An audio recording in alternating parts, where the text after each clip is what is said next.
Welcome, everyone. Thank you for joining us for the webcast, Boosting Recruitment with Employee Participation, sponsored by Aaron. This webcast has been pre-approved for HRCI credit. Please be sure to attend the complete webcast in order to receive your credit. You will receive an email from hr.com within 2 business days. It will include the certification credit information. You may also log into your account and view the credits that you have received. If you have any questions during the webcast, click on Q&A in your webinar controls and type them in. And now it's my pleasure to turn it over to Mike Staffy. Hi, everybody. My name is Mike. I'm excited to share an exciting webinar for you today. I believe we're the first one of the day, so we're going to try to make it interesting as we can. So grab your coffees and hang on tight because we have a special guest today, and his name is Matt Reimer. So Matt, why don't you say hi to the audience real quick? Hey audience, I'm Matt, and excited to be here today. And I guess just a little bit about my background here, and kind of why I'm excited to be here today and have the opportunity to chat a little bit. I've been in talent acquisition for a little over 20 years, primarily in healthcare, but I think that the topic that we're drilling in here today is really applicable for all TA pros, HR pros in the land. And so excited to have the opportunity to co-present here with Mike. Real brief about me. I'm in Pittsburgh, Pennsylvania. So if you have any Pittsburgh folks in the crowd, certainly chat me up. And then I've got 2 girls, and so it's back to school season here for me. And so also in the audience today, if we have any folks that are experts on teen girls, I would love to network with you after the show. That is what we're working on here at the Reimer household. So excited to be with you here today and dig into employee-powered hiring. Awesome. Thanks, Matt. And real quick about myself, nice to meet everybody. My name is Mike Staffy. I am the founder and CEO of Aaron. Aaron is an employee referral platform, but the cool thing about the webinar today is that we are not going to talk about software at all. Our intention here is to only talk about how we can actually change the way processes and policies to get more out of employee referrals. So the exciting thing about the A team here, Matt and I, is that I personally have spoken with a couple hundred businesses around the world, from 100 employees to 500,000 employees, about their employee referral programs. And this includes the policies, how they pay employees, the hurdles they run into. So I have a pretty unique perspective. I do claim to be the leading referral expert in the world, but that's a self-imposed title. But who wants to hear a vendor talk about how to be better, especially to people that are living and breathing this? That's why we're super excited to have Matt with us today. Matt is leading the charge at Trinity Health to engage over 100,000 employees to participate in recruitment. And that's really where we're focused today, is how do we actually get people to participate. But before we even get there, it starts with a few things, whether that be selling up the chain of command internally to get buy-in for the efforts, or changing the policy and how you're looking at things. But then ultimately getting the employees to get hands-on. Those are the things that you're going to get out of this. So let's jump right in. And you guys are going to hear me talk for a bit, and then I'll be switching it over to Matt here in about 10 minutes. Unless I interrupt you. Yeah, just like that right there, right? Just like that. I'm ready. I got to keep you honest. I'll keep you honest on your software. Yeah, there you go. Position. I'm ready for 2 to 3 more interruptions in the next. There you go. Months. So first, let's talk about, like, from the employee point of view. And there's a handful of different types of employees that everyone's dealing with. You may not be in healthcare, but this is a great start. This is Maria. She's a registered nurse. She's not thinking about talent acquisition. I'm sure a lot of you have employees that are not thinking about talent acquisition. They're thinking about their job. But people like Maria are connected in communities and really almost form their own identity by their career, and they know other people in those careers. And these are a great source to tap into for a candidate flow. Now we have Steve here, who's super excited. Steve is a lead engineer. He's been there for over 5 years. He knows other engineers, whether he's communicating with them online, in groups and meetups, whatever it may be. Steve comes from a background that is in a network of people that he can help you recruit. And when you're searching for those people, what better way to get in than through the employee themselves? And then we have Chelsea. Don't ask why we picked these names for these people, but they seem appropriate. She looks like a Chelsea. So here we have Chelsea, top of her class. She was hired through a referral, but more importantly, she has the ability to make other referrals after she starts. So obviously none of this is new for anybody on the call, but the network effect that we can get out of referrals is pretty significant. And that's why when we think about solving talent acquisition, candidate flow, referrals is a place where most people start. One, it's a proven way of recruiting people. It's kind of the gold standard, and it's something that your organization likely has already bought into at one point. And unfortunately, you just may not be getting enough results out of it. And that's kind of where we have this slide here. Who are you? You're in an organization that has a referral policy, may have very strong bonuses. Maybe you don't have strong bonuses, but maybe there's smaller bonuses, or some organizations have no bonuses at all. But no matter what it may be, you probably have some kind of policy on the books today, and you're just not getting enough out of it. It's very common for what we call large enterprise businesses, so over 10,000 employees or more, to be under 12% hires from referrals. If we lower that bar even down to 1,000 employees, being over 20% would be extremely impressive. Most organizations around 8 to 15% hires from referrals after they're done with like their crazy scale ups where they're doubling every year. So you have under 15% hires from referrals, and you don't know what to do next. Like, how do you actually change it? So the focus here is, to engage your employees and to get more out of them. But this really starts with making a business case internally, right? So you have to, there's going to be policy change. Like, if the thing that hasn't been working for you for 3 decades is all of a sudden going to start working for you, there's going to be changes that require buy-in from the organization. And it may be more money. It may just be a change on how you do things or who's doing things, but there's going to be policy change, and you want to be able to sell that up the chain of command. So being ready for that is something that we can help you with here today.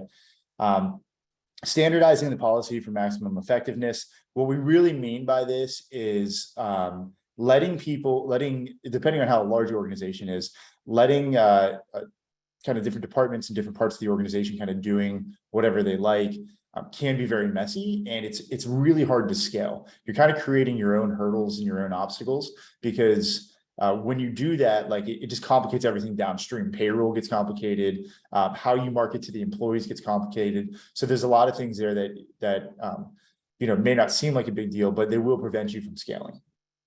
Engaging employees is probably the thing that people on this webinar care the most about. Obviously, everybody here is a professional. You can create business cases, you can create policy, but engaging employees is very difficult. And also, talent acquisition traditionally is heavily candidate focused, obviously. So they're not really, traditionally, you don't have a lot of kind of grasp on the entire employee population. So this may be a new change the first time you're tackling something like this.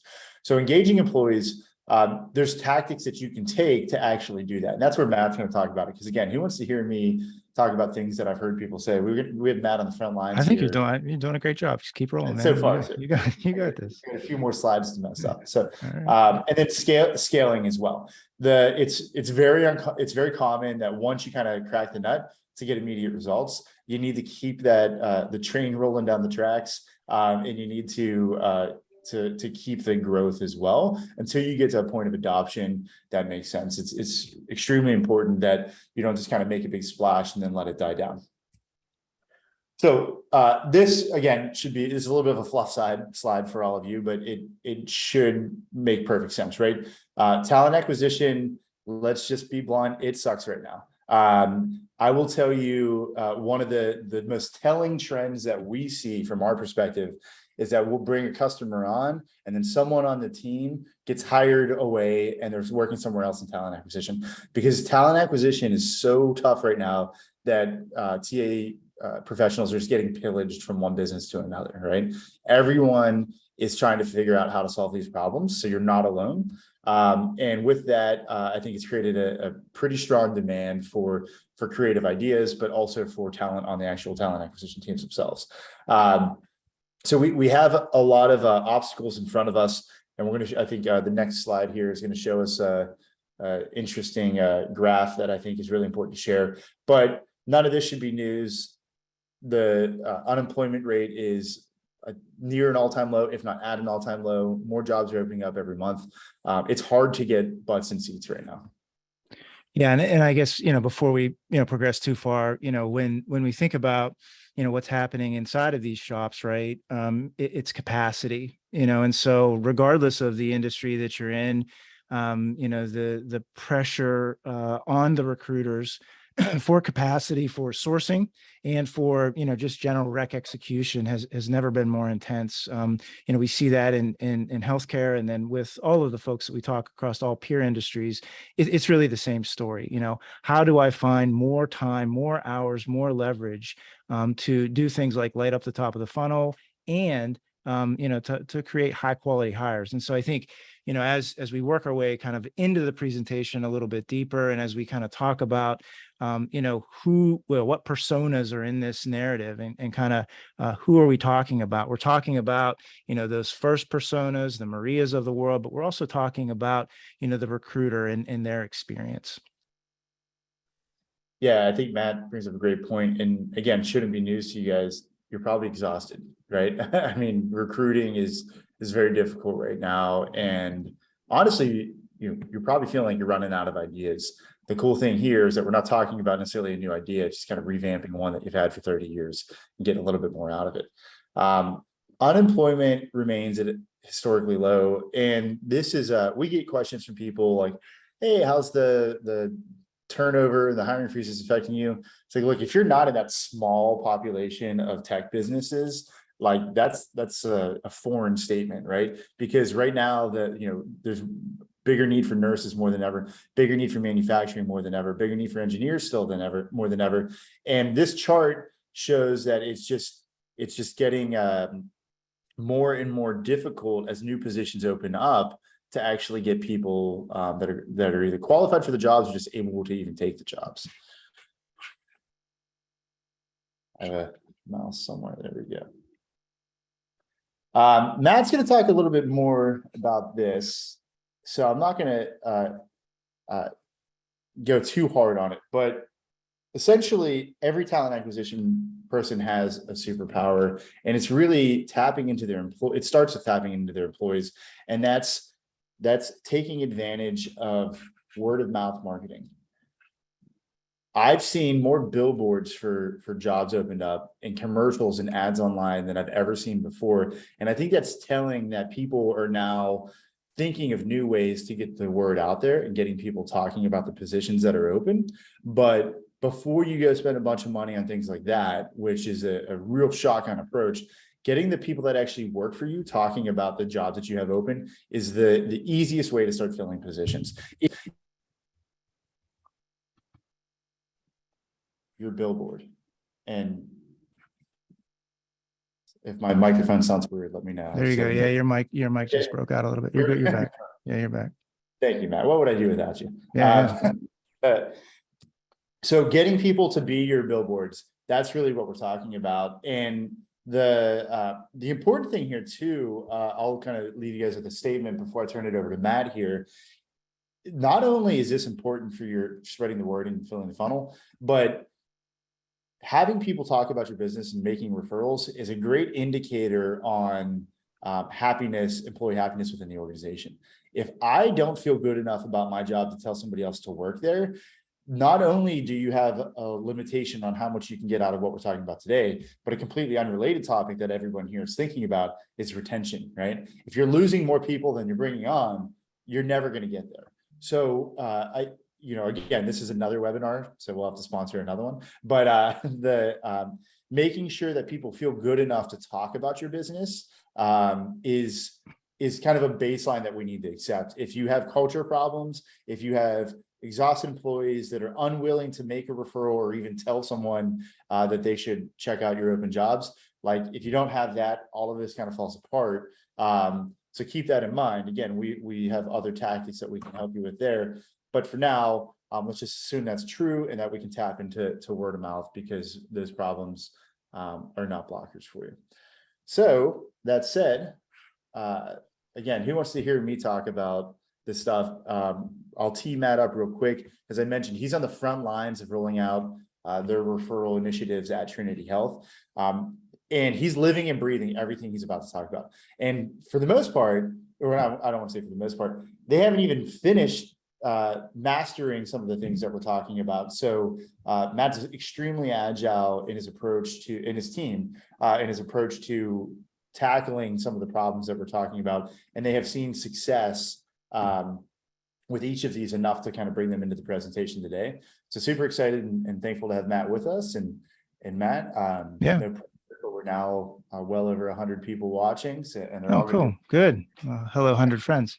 So this is an important slide to start with, because I think it, at least from my perspective, is where, as we lean into this, where the business case begins. And so, rewind 9 months, 10 months ago, and as Mike has been articulating, I am part of Trinity Health, which is the 5th largest health system in the U.S. We've got a little over 120,000 employees across our system. We will fill about 50,000 jobs a year. Right now, the team has probably close to 12, 13,000 openings. And so, we are, a large system, as healthcare systems go. Over the course of, the 20 years that I've been doing recruitment, I've been in, kind of these large ecosystems. And from a referral perspective, and from an empowering employee perspective, have always struggled a little bit with referrals as a source of hire. And so, again, rewinding, 9 months or so ago, our senior leadership team really came to us and said, hey, we need to do something about lighting up our top of the funnel.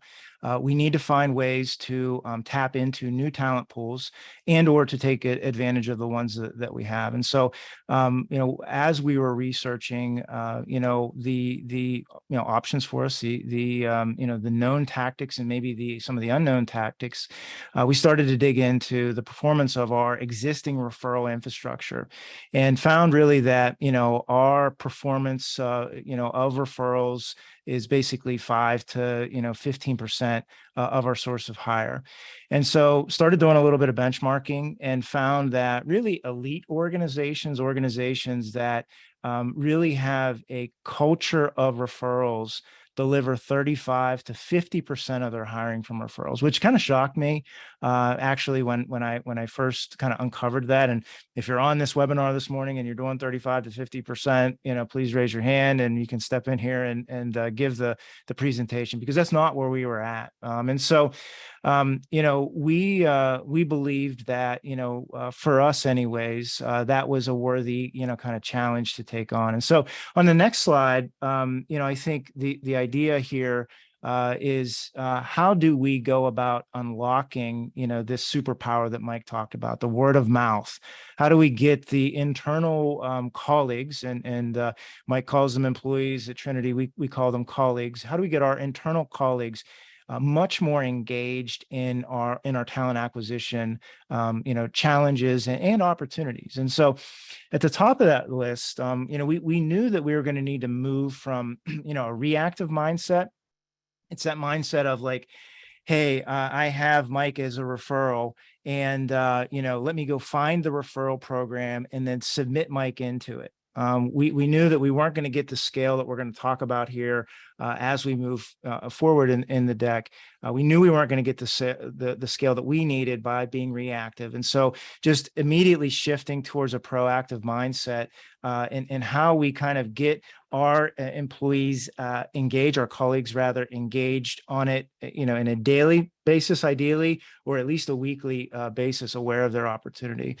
We knew that we were going to need some automation. And so, one of the reasons that in a large ecosystem, and I would venture to guess to any ecosystem where, you get up over a couple thousand employees, these programs can get hard to scale specifically. And it's not so much the front end integrations, integrating the ATSs, it's the payouts. And so how do I manage some of these policy level things that, are important to these programs in the ecosystem? And we'll talk a little bit about that.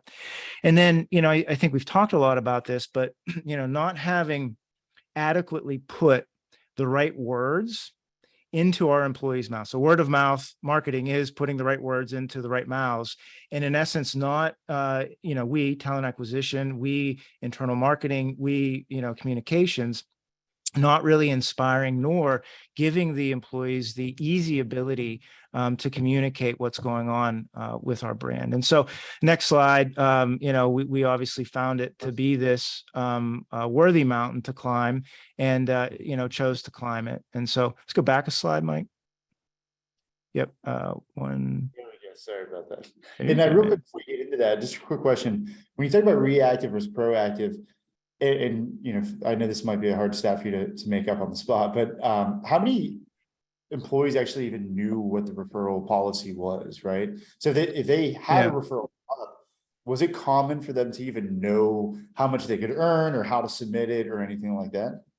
Yeah, it'd be hard to quantify. I think when we established our baseline, on referrals, we were finding that, anywhere based upon our business unit, our local business units, local hospitals efforts, anywhere from that, 5 to 12% maybe in tops. And so, knowing that, that's the counts of actual referrals that we were getting, I would say that, system wide, I mean, out of the 120,000 employees, we were probably lucky if, 20,000 or so, at least were aware of it, and so, I think that would be a reasonable number for us.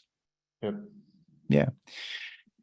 So, I guess when we think about our challenges, moving forward, we felt like for a lot of different reasons, not only, generating more lead flow, but engaging our employees and frankly, taking some of the budget that we otherwise would spend on agency, otherwise spend on programmatic job distribution, otherwise spend on other things, finding ways to put that back in our own colleagues' pockets was a good idea. So when we talk about on the next slide, the 5 keys to relaunching this program, we'd already talked actually a little bit about, Trinity Health.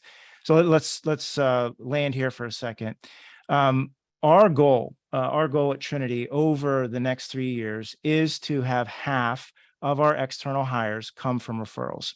And so in essence, fundamentally transforming our source of hire from where it is today to an organization that is focused on, really generating its hires from its employees. And so that's a big, hairy, audacious goal. And I think it is, achievable, but it's going to take some significant work. And, I think the question that we consistently ask ourselves, as we lean into this program, and it's back to, I think, the first slide that Mike started with, what is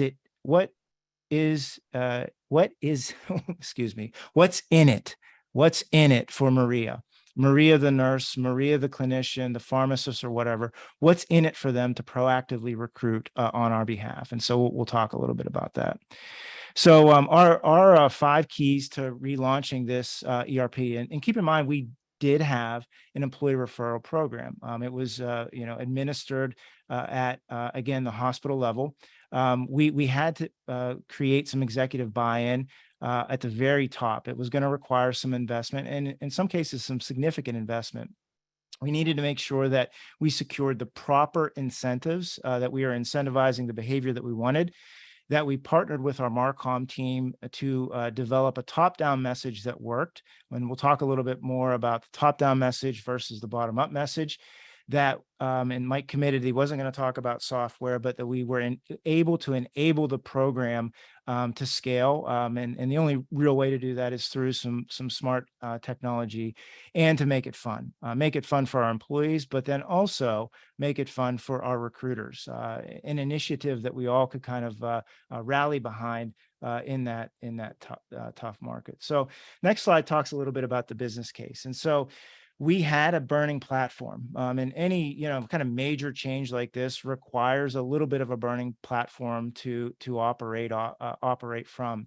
And so our business case, when we sat down and did the financials on it, really started with establishing the baseline of current hires that we were producing from our existing program. And so again, that 8% range on average across our organization, and then beginning to inspire the organization that we could move it from 8% to something like 50%. And through the process of doing that, actually do things like reduce our turnover. And so the actual numbers that as we started to inspire that level of transformation, we uncovered that we would need to generate from this program years 1 and then ending in year 3, an additional 75,000 to 175,000 leads at the top of our funnel coming through this program. And so as we, worked with Mike, kind of understood some of his ratios, his cut ratios, within the funnel, how referrals produce, that was actually the level of net new leads that we would need to create. We positioned in that business case also this reduction in turnover. And there's actually 2 triggers in there. One is that, referred employees, by any case study that you can get your hands on, they turn over at a less rate. And so we committed to a 25% reduction in turnover on our new hires. And the colleagues in our case that actually refer the employees, they stay longer. Why? They're enabled by bringing their friends, the people, coworkers of where they came from to the organization, and they're much stickier as well. And so as we began to stack this business case together, starting with the baseline to how much net new we were going to need to add to the reduction in turnover, the key metric that came out the bottom of that equation was keeping our cost per hire competitive. And for us, when we summed up all of the expense in the program, which really kind of hover over 3 areas. Number 1, the bonuses that you actually provide your employees, bonuses and in our cases, prizes, the small team on the inside for a program this size to actually run the operation, and then the technology investment to do it. We wanted to keep our cost per hire, low. And I'm pleased to say that over the course of the 90 days that we've been live, and so we're a recent launch here, relaunch in May, we are achieving that objective. So number 2 is once you kind of get the business case framed up and you get moving on that and you got some momentum with your key stakeholders internally, is to get your arms around the policy and bonus strategy. And so, have this idea of investing in the outcomes that you want. And so we had all of this decentralized policy, and there was great nuggets within that policy. So we took a few weeks, a team of innovators inside of Trinity and analyze those policies. We pulled the best practices out of them. And then we did create a standard policy for the entire organization. Why is that necessary? Because that's what allows you to scale. And so you want to have a standard policy. And we'll talk about places that we allow for customization inside of the program, but that standard policy across the organization is very important. The second thing was, Mike, did you have a question? Very good. The second thing was the cash bonus strategy. And so the idea for us was to invest in our hardest to fill positions. So if the position had a sign-on bonus out in the market, we would invest more in that position. Now, here's where we allowed for some configurability down at the hospital level. We allowed, based upon each organization's unique market conditions, for them to set the referral bonuses that they wanted to set for their businesses, and really allowed them to do that from 0 up to, in some cases, 15,000 for a referral bonus in some of our instances. Well, we also deployed a prize strategy. And so since we weren't going to be giving bonuses for all positions, we weren't going to do a flat, hey, 2,000 for a position, 500 for every position or whatever, we were going to invest more in our hardest to fill. When we went to market initially and we found Mike, through an RFP process. When we went to market initially, we knew we were going to need to have some gamification and some ability inside of our platform to engage and inspire folks that weren't getting cash bonuses for their activity. And Matt, And real then, quick, sure. just maybe something to add here. I think this is really important. Having different bonuses for different types of jobs or different parts of your organization is a really effective way to fill your harder to fill positions. However, it can create a very confusing experience for your employees if you're not transparent in what that is. And essentially all that means is having a way to display, hey, for this job, you can earn this much, right? And not having them think about it. Most programs and policies out there today are not going to display the bonus on the job. So the employee has no idea, right? They have no idea if, and you may have some jobs that don't pay any bonus at all. And this can be a really good way to kind of shoot yourself in the foot very early on. Because if somebody makes a referral and they're expecting money and you come back and give them less than they expected or none at all, they're going to be really turned off to the participation in the future. And then the comment on the second part here, and Matt's going to talk more, I think, about prizes in a slide or two here on the marketing, but prizes is a concept of that really helps kind of engage a wider audience. Because when you think about part of why your policy fails today is that only people that are like, hey, I got this friend or this buddy or this family member that I know is a good fit for this job, like it's kind of a really specific scenario that has to happen. And if that scenario doesn't happen, they're just doing their job and they're not thinking about talent acquisition at all. Prizes basically rewards participation more than it does an actual hired referral. And this is a way to kind of get more of an audience engaged so that they're more likely to think of a referral when it comes up. And it's a cool way to just kind of reward people for helping you spread the word rather than just only rewarding the best end result. So a great example would just be like, hey, if you make a referral, you're entered in to win a giveaway or something. And again, Matt will talk a little bit about on the marketing slide, but that all fuels how you can spread the word. Like just for jumping in, you have a chance to be rewarded. Yeah. Yeah, those are great points, and excited to kind of dig into that a little bit as well. The other kind of lightning rods that existed in the policy space are the exclusions and the inclusions, and so we've set up a structure at Trinity where everybody can submit referrals on our new platform, executives down. But we certainly have exclusions on folks that can get prizes and cash inside of the program. And so that's actually something that we're learning a lot more about here as we scale, and probably will continue to tweak over this period of time. And so it's the typical stuff, HR excluded, director and above excluded, hiring manager for that role excluded, all for various obvious reasons, namely conflict of interest or what have you. But it does create some interesting, behavioral challenges that we'll talk about here in a second. And then the last one, policy-wise, that is, as we brought all of this information together, everybody has a different opinion on this. It's the payout strategy. We chose to, after a lot of debate, go with a 30-day and a 6-month payout. So an immediate reward, and then if both the referrer and the referee are with us at 6 months, we then pay out the full bonus. So we do split it, but we had a lot of vigorous debate about that.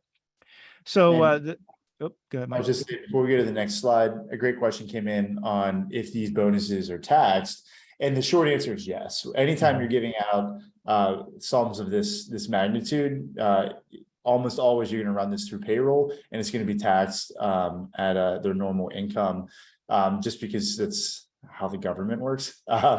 Now, this is why also prizes are a great way as well, because certain prizes, the way you do it, especially if it's like a raffle, you may or you may not have to deal with those tax implications, in the sense that the employee can get the full reward rather than part of it. But it's a great thing to keep in mind what the actual take home is. If you have $1,000 bonus, I might only get $600 of that. But if I have a $5,000 bonus, I don't want to do math in front of you guys, but it's more than $600, right? Yeah.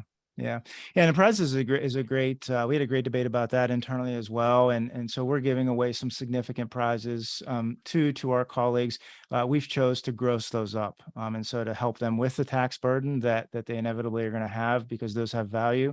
And so we actually chose to do that. So let's talk a little bit about our RFP process and how we ended up here on a webinar, whatever, 6 months later with Mike and his team. But we knew that we were not going to be able to be successful without some technology enablement. And so the key things for us as we went out and scanned the market was that I made a commitment to the recruiters that we were going to remove the admin from their process. So no more manuals, spreadsheets, set the bonus. And then really what I wanted them to do was to have the ability to forget about it. Also wanted to ensure that for payroll. And so we were very intent when we went to market to find somebody that could handle the end-to-end, had to integrate as part of that to, our ATS. And so we use Workday here. We're Workday Phenom shop. And so we are integrated directly to Workday.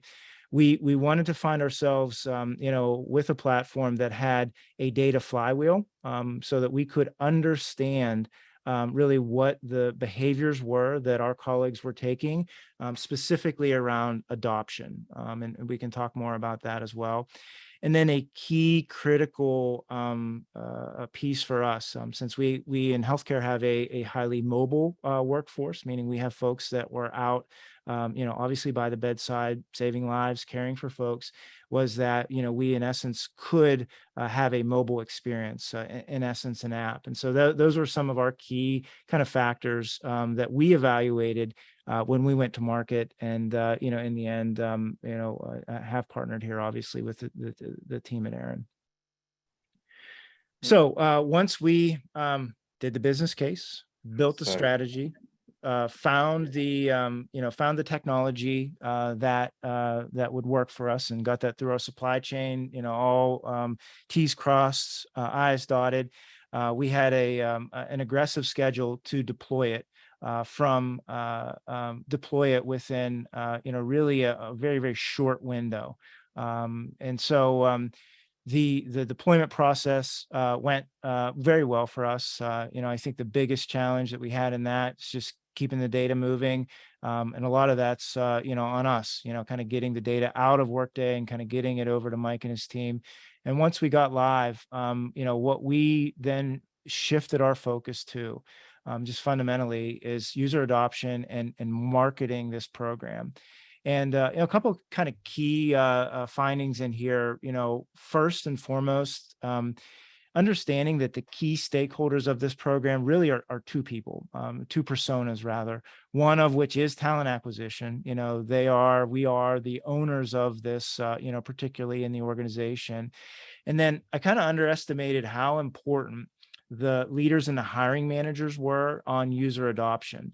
And I can tell you pretty confidently that, this reliance on just a top-down communication, will not get you to the adoption levels, those 35 to 50% adoption levels that we talked about at the top, that we actually would need to deploy some aggressive internal communications and marketing.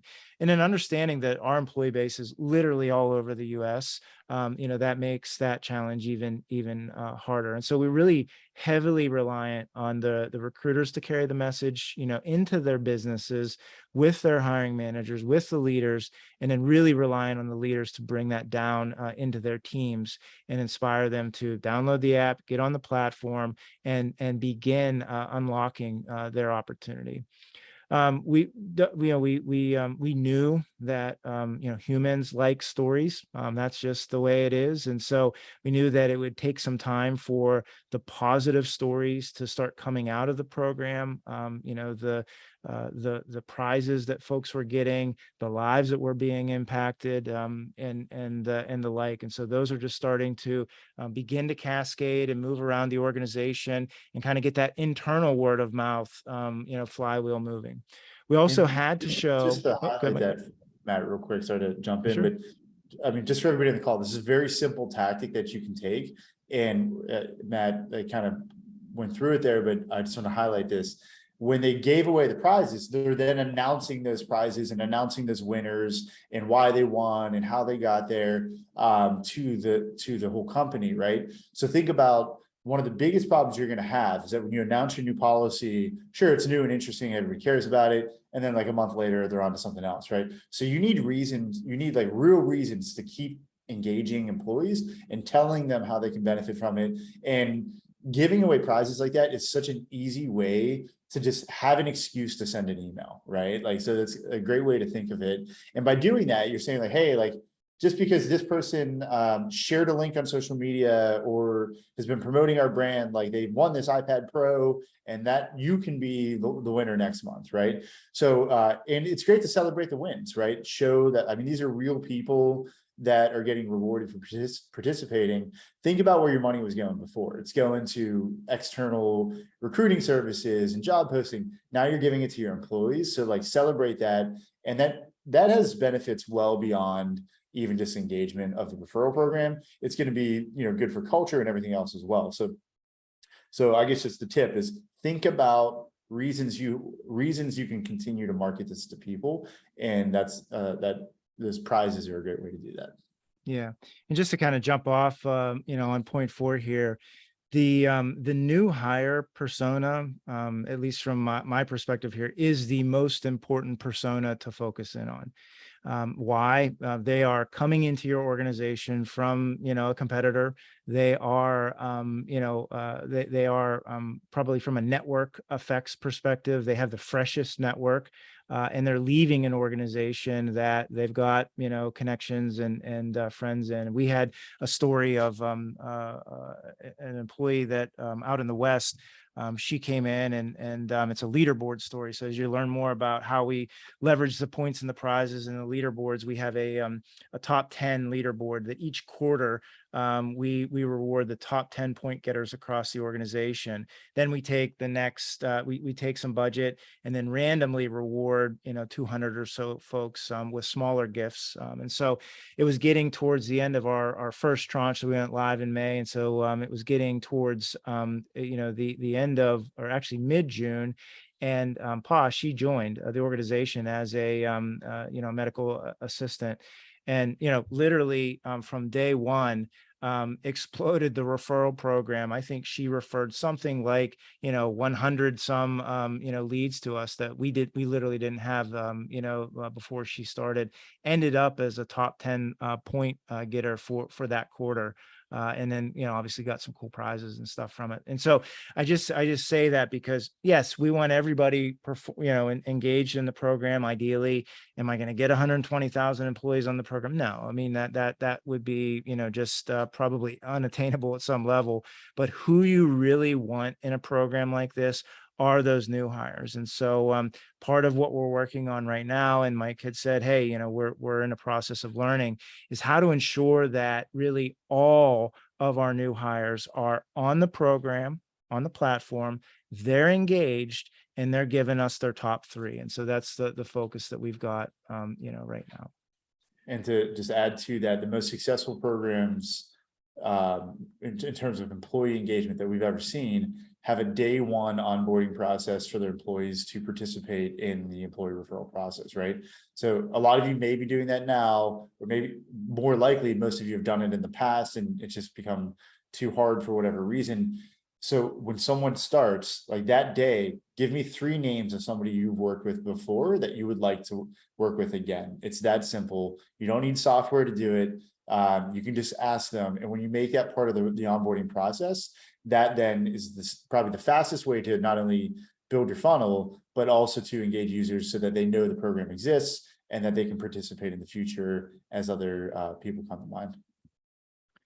Sounds good. So it looks like we've got about 15 minutes left. So certainly we can start to load up some questions if there are some. I got a few more slides here, and then would love to make sure that we're leaving you today with any questions that you have answered. And so momentum, right? We're trying to get big momentum inside of, Trinity. The only way we're going to do that is learn, adjust, and keep moving. And so one of the things that we did invest in, and on that, when we get to the next slide, not yet, but when we get to showing you some of our early results, I fundamentally believe that our talent acquisition team, our team of 300 plus, really has sparked the initial positive outcomes that we're seeing from the program.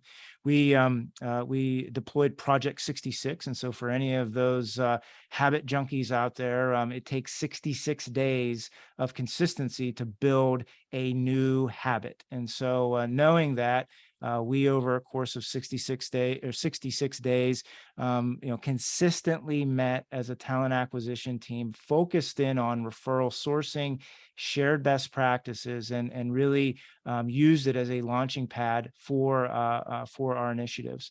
The bottom up, kind of grassroots effort that has happened across the organization has been nothing short of amazing. They are out in the facilities helping our colleagues get logged into the platform. They're doing things like cupcake parties. They are out taking pictures and videos of folks that are engaged and helping to change folks' lives through jobs, with this program. And so that bottom up campaign is just absolutely critical. You have to arm your talent acquisition team with the right materials, and that's where the partnership with Marcom comes in. They've got to have the right, handouts. They've got to have the right emails to use. You got to make it easy for your recruiters to get out and, kind of really beat the bushes and make sure that folks know and are aware of this, program. And then the other thing, and this points back to the data flywheel comment.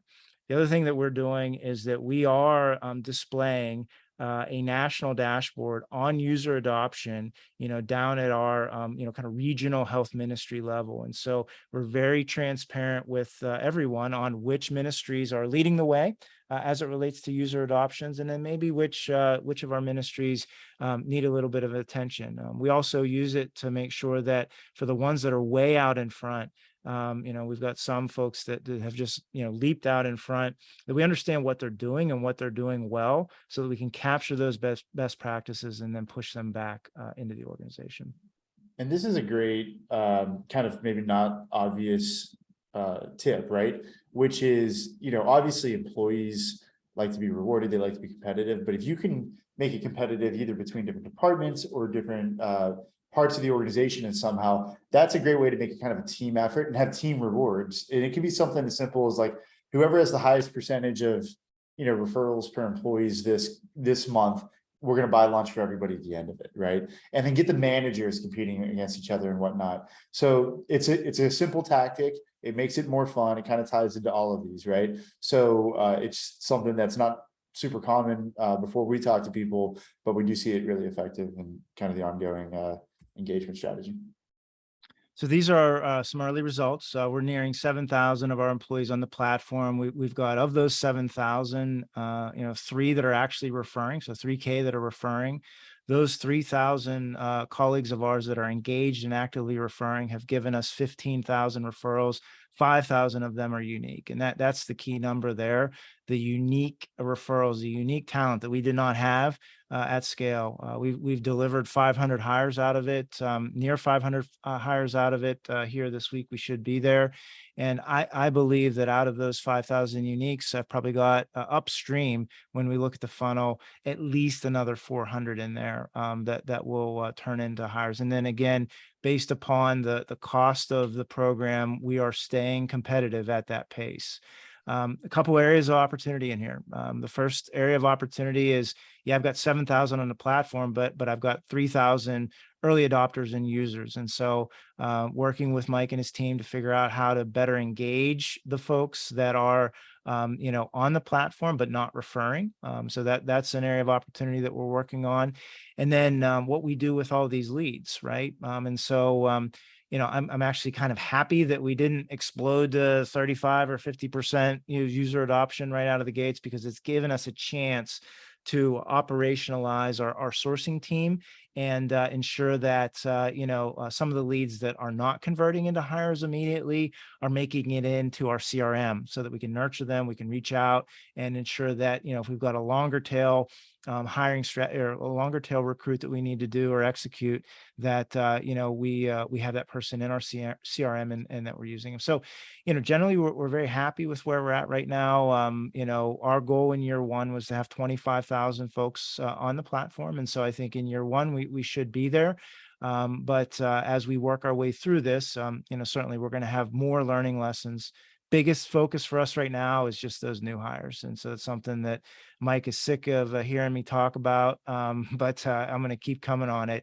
If we can find a way to automate that onboarding experience in conjunction with the onboarding infrastructure that we already have, and ensure that 100% of our new hires are entering into the platform, we believe we've unlocked something very, very special. So, I love this quote, change is hard at first, messy in the middle, and really gorgeous at the end.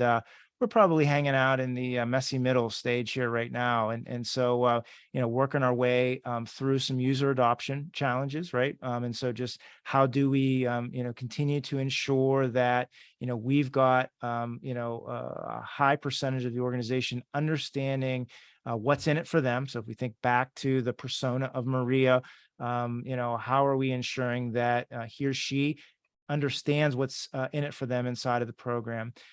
We have invested in one human, Ashley, who's awesome.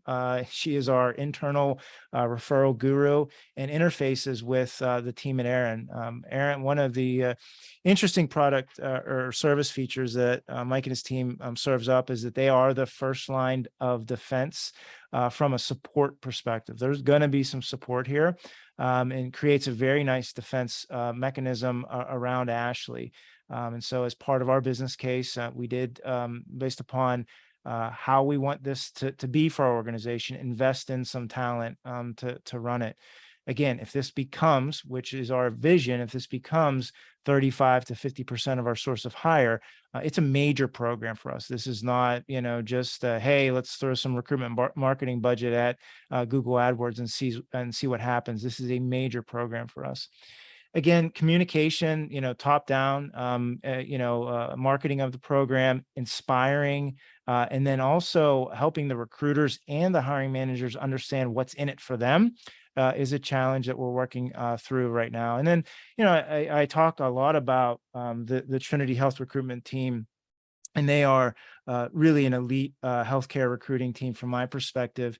They got a lot of things going on. And so once we got through Project 66, how do we keep them engaged and continuing to carry the baton? And so those are the things that we are, working through right now. So that's basically all the prepared content that I have. I'm happy to answer any questions about the program. If anybody, outside of this needs, some advice or support, don't hesitate to reach out to me. We view this as, certainly, leading practices, and happy to share and compare notes. And a few quick questions here. I didn't run with the first one, but feel free to expand on it, Matt. Besides marketing and branding, how else can you promote and push this new referral program out to employees? I think, obviously there's going to be some obvious things like company-wide emails. I think it's really important to have content that people can consume very quickly. So even as part of that marketing, a 60-second overview video. Here's how easy this is here's how you submit a referral. Here's how you get paid. Explaining them the process in a very easy to understand way is really step one.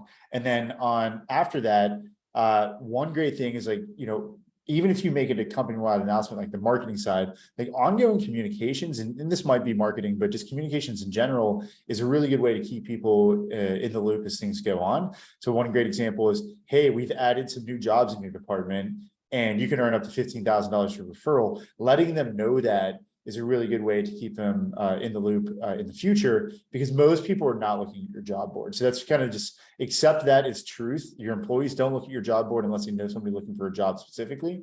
So you got to, when you make it kind of easy for them, you got to keep them in the loop. And then the last part there, just going off that last statement, it needs to be super easy. Like they can't have to stumble through, who do I contact? What email do I send? How do I get an update on the process? You need to have like rules of engagement. Here's how you submit a referral. It's got to be easy, cannot be complicated, and make it quick.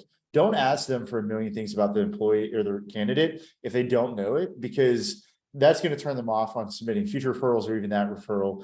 And you're going to get that data in your ATS anyway when the person applies. So that's keep it quick, keep it simple, don't overcomplicate things. Matt, I don't know if you have any more to add to that, but no, I mean, it's just like anything else. Like, how do you hear about, new, products, innovations, et cetera? The storytelling is critical internally, from my perspective. We do little things like, put it in our signature, right? A link right to the platform. So, yeah, I mean, it's a little bit of like guerrilla marketing.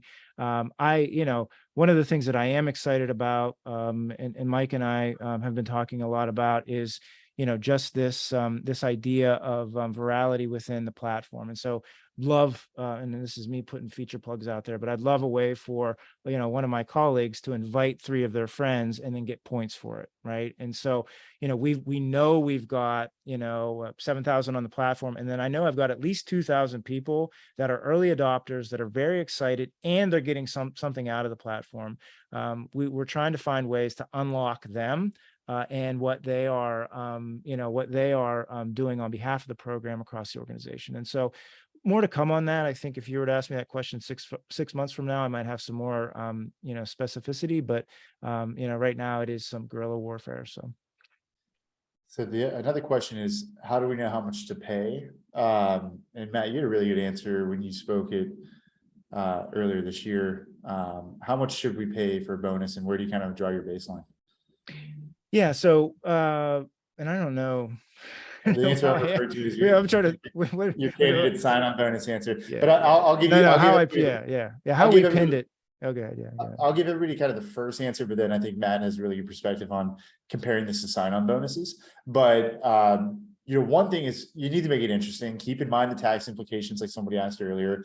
The other thing too, it's how much you pay and it's how you pay it. So think about your strategy. If retention is a big deal, and there's some businesses here where retention's near 70 to 100% in 12 months, and that's a big problem. Putting any dent in that's a big deal. So if you can use not only how much you pay, but how you pay as a strategy to help with both sides of that problem, it can be really effective. What I mean by that is make sure they're getting enough. So for example, maybe $2,000 at 30 or 90 days. 90 days is the norm, but why not pay another bonus in a year to both the candidate and the employee if they're both still there, right? That's how you're actually going to use this strategically. Maybe it's the same amount of money you were prepared to offer before, you just split the payment. Now you get people thinking about that bonus coming up in a couple months rather than just getting it and being done. If not only does it keep them there, but it also keeps them thinking about talent acquisition in general. It's still top of mind for them. So I think the strategy of how much you pay definitely depends on kind of the need to fill the position. I do recommend that people pay something for everything. Businesses that don't have referral bonuses for specific jobs often find themselves creating a confusing experience for their employees, and it's harder to get engagement. Yeah, so just real quick, we kind of took the position and again, we allowed our businesses to set the referral bonuses within a framework that we had established for their regional perspective. But we just kind of took a rule of thumb, said, hey, like if you got a sign-on bonus out in the market that's worth 10K, probably should be having a referral bonus that's worth at least half of that. And so, we kind of really tried to line up our sign-on bonus and a referral program, or referral bonus to have it make sense. Why? Sometimes when your existing employees see those big bonuses for sign-on bonuses out in the market, and then there's nothing for them on the inside, that can create a little bit of friction. And so I think that we can kind of use that as an opportunity to say, hey, listen, we are attempting to reward you for, this, activity inside the organization, and you too can get big money. We've got some folks on the platform right now that are recruiting nurses that are really, kind of making it rain from a bonus perspective. And so some exciting stories happening there. I know we got to wrap up here. So Sure. real quick, you can see Matt's information on this slide here. Feel free to add him on LinkedIn or on Quickie. And then feel free to check out Aaron App, just aaronapp.com, ERINAPP.com. And then feel free, if you can figure out how to spell my last name, feel free to add me on LinkedIn as well. If there are any other questions, we're happy to entertain those by email as a follow-up. Feel free to reach out to us on LinkedIn or directly. And that is my goodbye. Matt, if you want to add anything. No, just, when we think about the opportunity here, just don't forget about, Maria, empowering her employee, colleague powered hiring, to me, is us tapping into the proactive pipelines that are hard to reach. These are hard to get pipelines. And, by empowering your employees, that's what you're unlocking there. And so that would be my last word of advice. And like Mike said, happy to engage on any of the social platforms out there. Thanks, Mike, for the opportunity today. Thanks, Matt. Thanks, Yeah, see you, man. HR.com. Thanks, Mike and Matt. I would like to thank everyone for attending this webcast today. If you joined late and would like to view it again, the recording and slides will be available on hr.com on our archived webcast page later today. And if you're looking for your HRCI credit, that will appear in your account within 2 business days, and we also send out an email with the credit information. Please take a few moments and fill out the webcast survey that will open on your screen. Your feedback is very important to us. This concludes our webcast. Enjoy the rest of the event.